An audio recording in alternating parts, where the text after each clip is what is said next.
Quick guide to managing Google Drive storage. Hey guys, in today's video, I'm going to show you a quick and simple way to manage your Google Drive storage and free up space when it's getting full. So make sure to watch this video till the end and let's get started. Open your browser and go to drive.google.com and log into your account. Once you're in, look at the bottom left corner.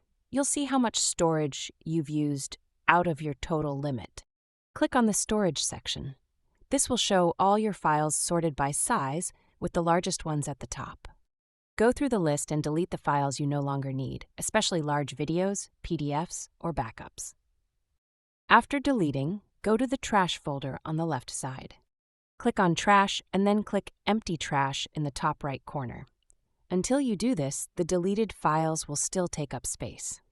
You can also click on Storage in your Google account settings and get a breakdown of what's taking up space across Drive, Gmail, and Photos. If you're still running out of space, consider upgrading your storage plan through Google One. That's all for the video. With these simple steps, you can manage your Google Drive space and keep things running smoothly. If you found this helpful, give it a thumbs up and don't forget to subscribe. Catch you in the next one.